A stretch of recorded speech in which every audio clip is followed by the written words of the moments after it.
Hello lovely people, it's Nicola back in the Stitches and Slapdashery sewing room, and you have found me at my sewing machine because I'm going a little crazy with scraps again. I have been making some very scrappy, ugly log cabin blocks the last couple of days. I meant to bring those other ones I had trimmed over, so give me 1 second.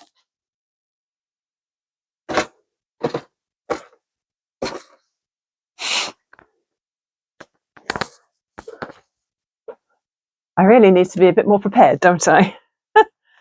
It's Sunday afternoon and it's getting dark. It's been a very grey day. There was a little bit of sunshine earlier, but the forecast was for rain and possibly snow. We haven't seen any snow yet today. Kind of like to see a little bit, just to make it feel a bit more wintry. Very mild today. Anyway, that was your weather update for my little corner of Canada. So what I've been doing is I tipped out all my 2-inch squares, and I've been using them for the centers of the log cabin block. So then I've taken a second 2-inch square, put it together with that, flipped it open, and then started building up around it with random strips. So my sewing table's a bit of a disaster right now, but I'll show that to you in a minute. Yes, let's just digress for a second. If you didn't see my last vlog, Happy New Year. I'll say it again in case you missed it last time. Let me just show you what else I've been working on. So in the intro footage, you will have seen me doing a little bit of painting. I am not very good at painting. I got my acrylics out and a clothespin that my friend had given me, and I painted it white with acrylics and then put a little bit of yellow at the top for the sun. I did a couple of trees on this side and a couple of very bad little houses on this side. The reason for the trees and the houses was to echo what was in the fabric of the scroll I'm going to be wrapping around this. This is now finished. It's a bit of a mishmash of stuff, really. But hey, I like it. So I guess that's the important thing. I had a couple of these wooden trees from a friend of mine. So I put one of those on the end that's going to be showing when it's rolled up. And there's a smaller one just here. And then there's a teeny tiny group of blue, red, and green beads there. And then further on, there's some clusters of red beads where there were some berries in the fabric. And then a wooden snowflake. I have a lot of these dark wood snowflakes because I used them to tie a quilt last year, I think. There's another little cluster of beads, another snowflake, and some more beads and another snowflake. So this was my slow stitching project, which I wanted to be a wintry theme. And there are some grey houses with golden windows because the light is spilling out onto the snow, and some trees, winter trees, evergreens. And I just did running stitch in a few different shades of embroidery floss. And I used I guess you'd call it an aqua coloured felt on the back. Decided to leave the edges unfinished like that. And so with this clothespin or peg, depending on which side of the Atlantic you're on, all you have to do, you see, is you just slide the end of the scroll into there like that, and you roll. Not too tightly, because I've got those 3D items in there. And I'm not going to leave the scroll on there at first, because I only Mod Podged it yesterday, and Mod Podge can take weeks to finish curing, so it can feel a little sticky. And I happen to have a pin with a yellow head, which I thought went rather nicely with the winter solstice theme. or January wintry theme. So there's my latest scroll. That's my 4th one. Where are my other ones? I put them here somewhere to show you. What did I do with them? Oh, there they are. So if you weren't around for my first few scrolls, I'll just do a very, very quick revisiting of what I made before.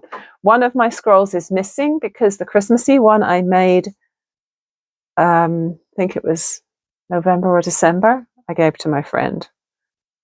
Let's see, make sure this is up the right way. Okay. So this one, I think, was the first one. It's got some cats on the end. It's got some selvagey stuff. It's got some flowers. It's got a few different stitches on it. It's quite long. Quite long. And I blanket stitched. I backed it with fabric.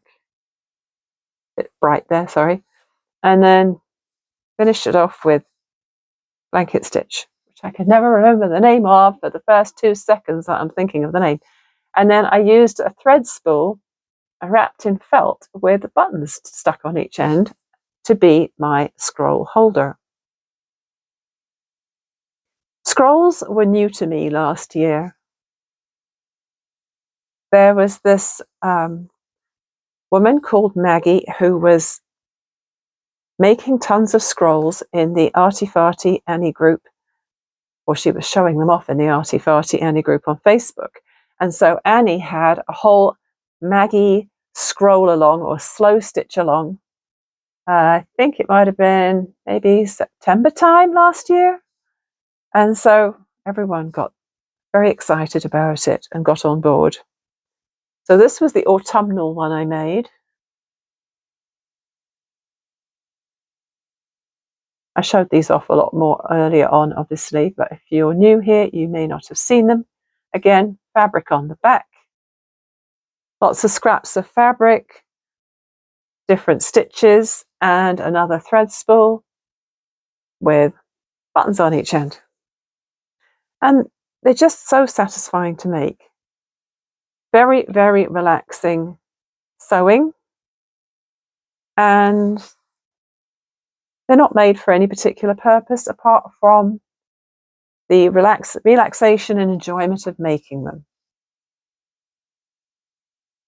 But the friend who I gave my Christmassy one to, she's an artist and she definitely appreciated it and all the time that I had put into making it. So that was nice.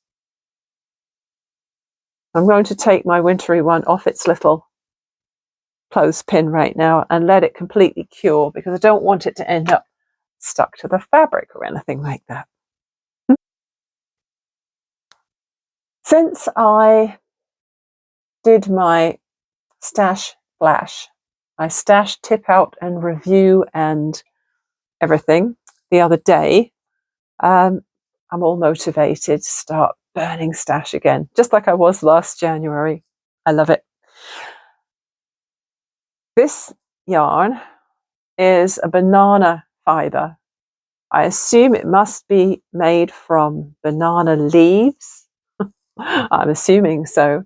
And I think the coloured bits in it, the non-purpley blue bits, I think that was a sock yarn that I stranded with it when I crocheted a shallow basket with it and I decorated it with buttons, and it was very beautiful, but it was very floppy and the sides never stayed up unless you filled it with something. And I'd had it around for years and years and I finally decided to frog it. So this yarn is very, very overspun. I'm no expert at spinning, but even I can tell it's overspun. It's thick and thin, it's slubby, it has no stretch, it's not exactly the funnest thing to crochet with, but it's very lovely all the same. So I decided to make something and I just started crocheting, and it ended up being a kind of a crossbody bag, which is big enough to hold a phone, a cell phone, or a wallet, or maybe both even. And I just started with some chain down here, and I worked around the whole chain with some increases either end, and then just went up and around. And then when I thought it was deep enough, or I was getting close to the end of the yarn, I made a flap that grew out from the top of one side, made a loop, and then stuck a massive chunky button on the front.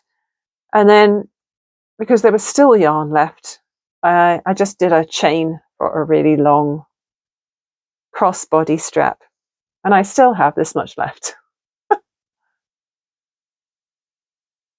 I think what I might do is I might show it to my friends and say, does anyone want it? Because I already have a couple of things. If I'm going out walking and I just need a minimalist bag just to hold a phone, something else really small like that, I already have a few options because, you know, I'm an addicted bag maker.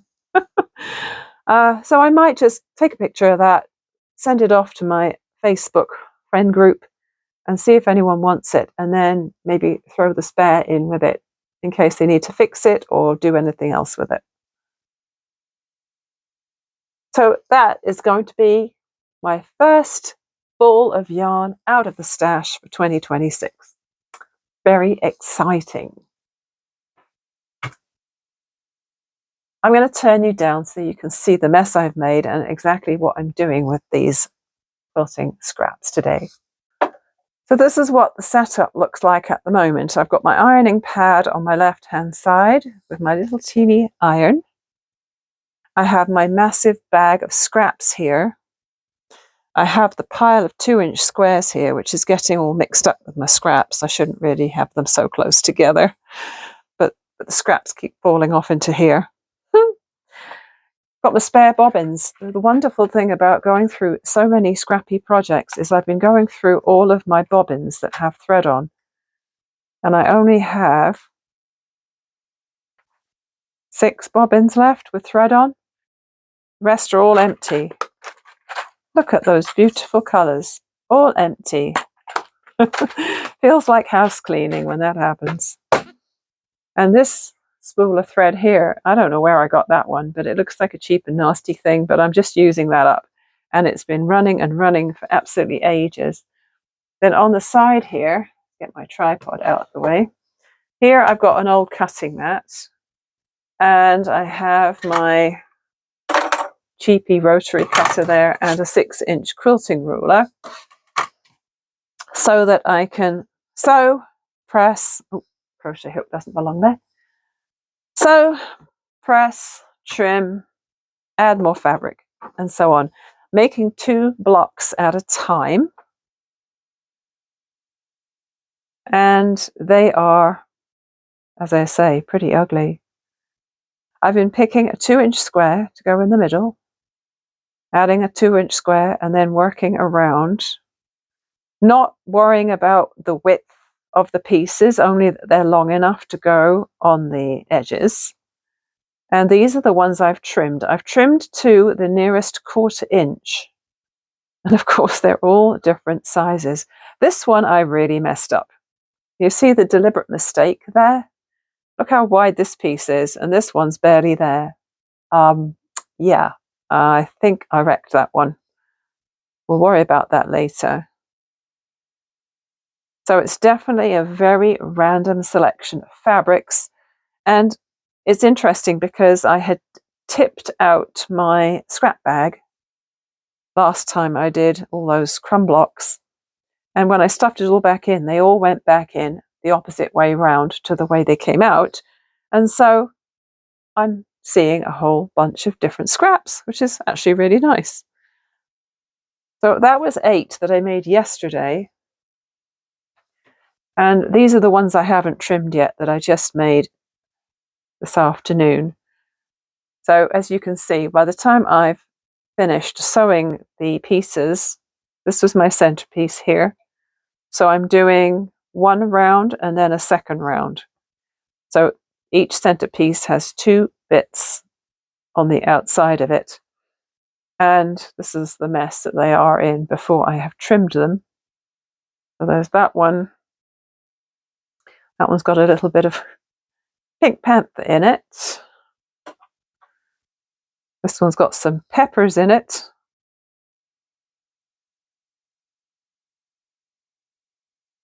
This one's got some cool camper vans. This one's got some peace symbols and more pink panther. So yeah, they are very random. And what I'm going to do once I've finished a bunch and I have trimmed them down is figure out what I'm going to make with them. Because as usual, I didn't decide that ahead of time. Well, I'm hoping you don't fall on top of my iron because you're balanced right there on my ironing pad. So yeah, because I want to do lots of chain piecing, I've been doing 2 blocks at a time. So I'll just see if I can get another 2 started. I've been trying to select fairly bright pieces for the centers. So I'll do an orange one and I'll do a yellow one. And then I just need the secondary bits. I'll just use this bee fabric here. I have my little leader there. My thread bunny, as Kate at the last homely house calls it. I'm not worrying too much about seam allowance. Sometimes it's 1/4 of an inch, sometimes it's 3/8 of an inch.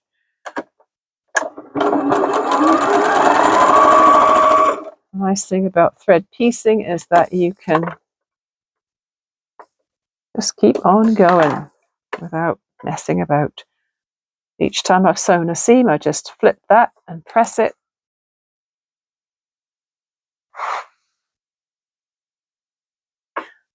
And then lay it down, and then I need to find a longer strip. So now that I've got to this point, obviously my 2-inch squares are no good. So then I find a piece that's long enough. Doesn't really matter what the color is or the pattern, it just has to be long enough to match that edge, and then I can sew down there like that.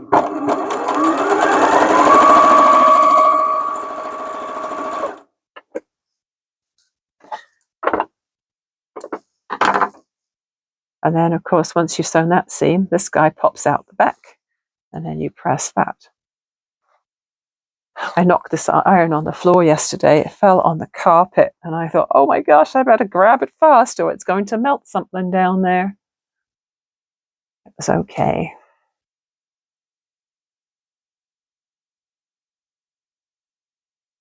That's already pieced. I don't like that piece there.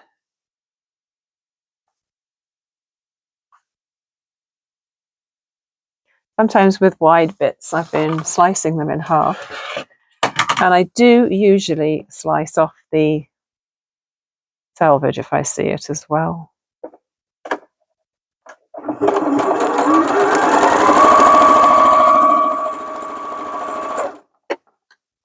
You just snip and press. And I do take care when I am doing subsequent I do take care when I'm doing subsequent seams to always press the new piece away and make sure that the seam allowance is pointing out from the middle. And when I'm sewing it, I try and keep it sitting the same way. So because I need to sew here next, so I need to just straighten that up. So I've actually been burning through quite a bit of fabric this way, which has been great. Of course, if I was to weigh my scrap bag, it probably wouldn't register a lot of change.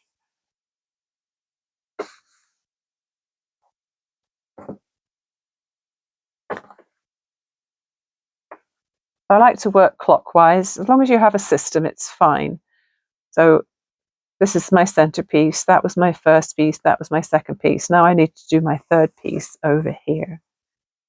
And Kate at the last homely house has a good method for remembering which edge to sew onto. which I'll explain when I've got more pieces added.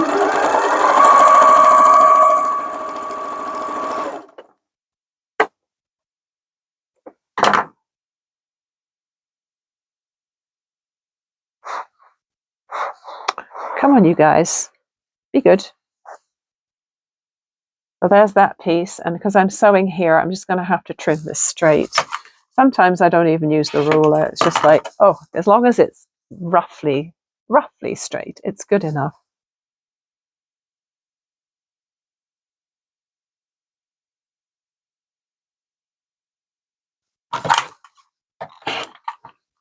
So when I get pieces like this, I'm just tossing them because there's a lot of pieces in here which are just not really usable for anything anymore.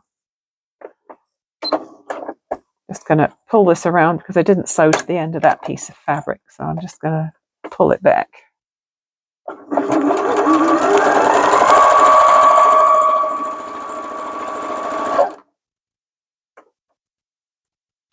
I do also try and keep the straight grain going along the seam, because if you start using pieces that are on the bias, then you could get a bit of skewing and rippling. So here we go. Again, I'm going to be sewing here, so I need to trim there. So this is how Kate remembers how to do the next seam. She says if there are 2 seams there, that's your edge to sew on. You don't want to add to a solid piece or one with just one thing. Once you get going, then you know that if there's 2 seams here, then that's the edge you want to work on. But I still check each time so that I'm not making a mistake, because then you'd have to unpick or just like throw it out and try again. I don't want to do that.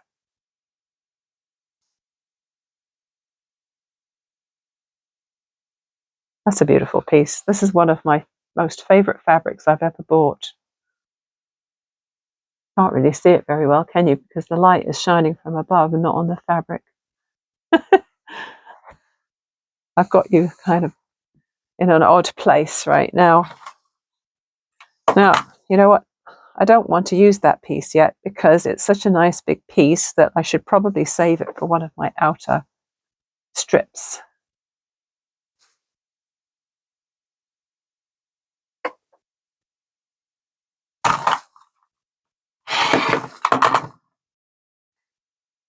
So one of you guys mentioned that you wanted to see me actually sewing and not just see my hands going under the sewing machine from overhead. This is why I'm trying to mix it up a little bit lately. I haven't used the overhead as much since then. So I hope you prefer it if you can actually see the needle rather than just the top of the machine.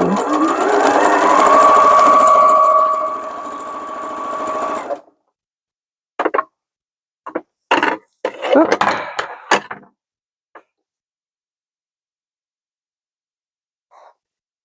Yeah, I'm not always making the pieces parallel either. I might trim this one, it's a bit drastically angled, but they don't have to be exactly even all the way.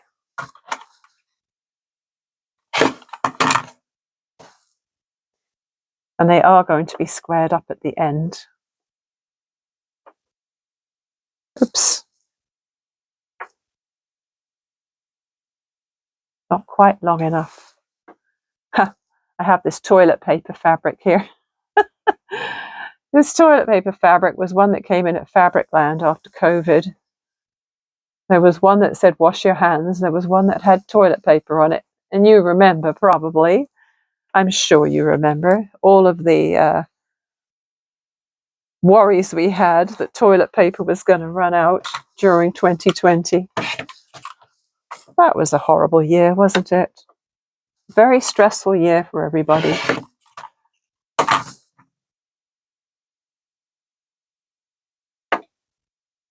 Very glad that's over with.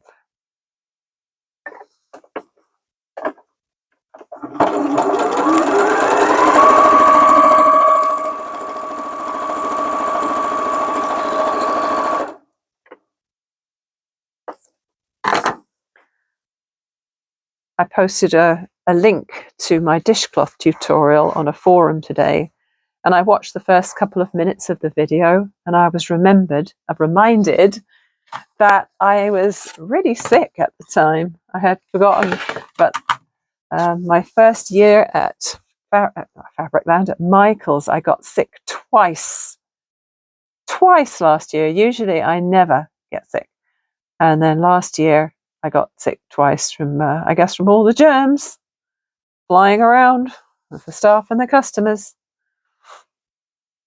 There's another lovely piece. It's a nice sewing print, and it's huge, so I really should save that, because cutting it smaller to make small strips isn't really ideal, is it?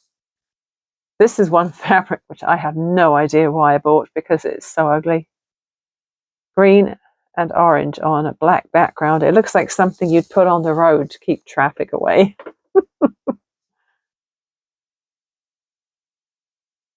I better not spend too long down here, because I do need to cook some food at some point, because we're all going to get starving otherwise. I just wanted to show you how I built up these squares. Oh, I'm not having much luck here. Ah, there's a nice one.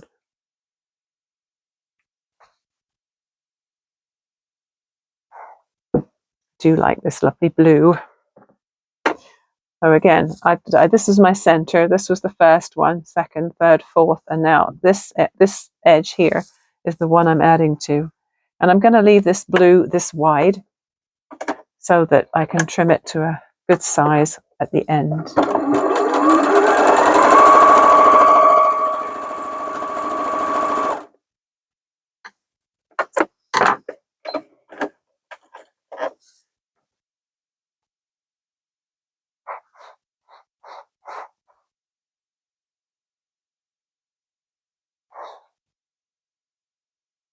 I'm really hoping that it's going to be a light work week. It could go either way.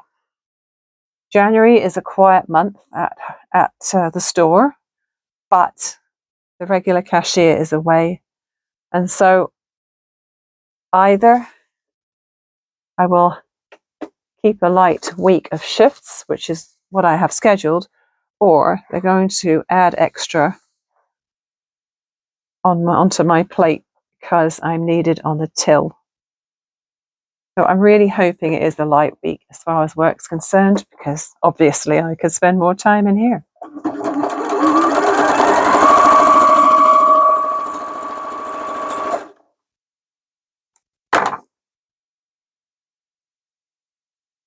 I'm getting warm. It's surprising how much heat that little iron puts out. Amazing.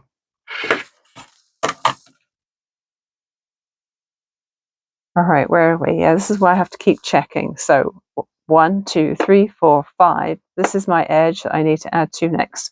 And as you can see, it's really uneven. So I'm going to give it a trim.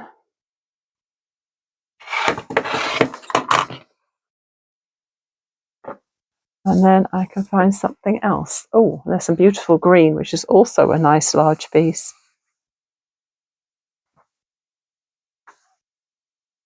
I think we'll save that one.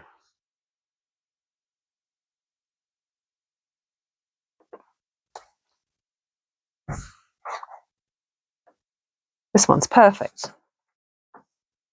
So that's basically how it goes.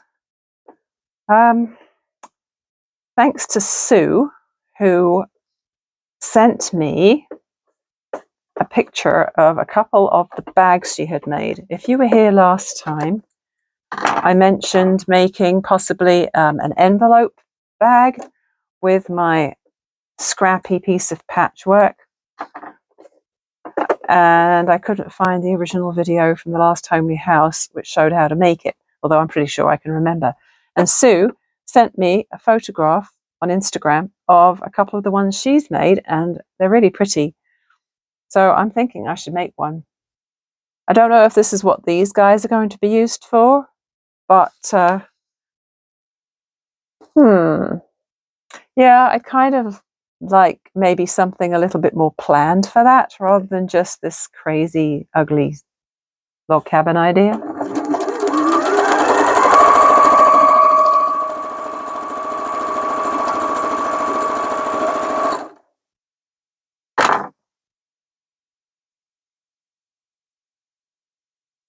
If it's for me, it doesn't really matter. But that doesn't mean I don't want something pretty rather than just crazy. So, tiny pieces that I'm trimming off are going in the bin. So gradually I'm working through that enormous pile of scraps. It's taking a while. Well, the light's not ideal because it's over there and I'm facing you. You're still sitting on my ironing pad. I think we'll call that a wrap because we talked a little bit about slow stitching and crochet and patchwork piecing today, and it won't be a really long video, but you know what? Sometimes you don't want a long video, do you? You just want something you can watch quickly if you don't have much time. So, yeah, what is it today? It's Sunday, so 4th of January. So do leave a comment and let me know what you're making. Let me know if you like scrappy piecing or scrappy projects and what you like to make with your scraps, whether it's yarn or fabric, because, there's always stuff to use up. My next ball of yarn stash burning thing is going to be the sock yarn. I bought those, I can't remember what it was now. Was it Barocco? Can't remember, but I'll tell you next time. The sock yarn that drives me crazy because it's so thin and I don't want to use it, I'm going to double strand it at the very least with the one solid along with the variegated, and I'm probably going to crochet a beanie. And so that is already in the project bag waiting to go. I did actually take it out with me today, but I didn't get to it because I was still working on that little crossbody bag idea. But that's going to be the next thing, and I'm feeling very motivated to clear out some of the old stash that's been hanging around far too long. The 2 bags of Drops Saffron and Drops Paris have gone. People responded quickly on Facebook Marketplace, and the first person who replied actually came and got it, as she said she would, which, as you may know, is quite the achievement. So thanks for watching again today.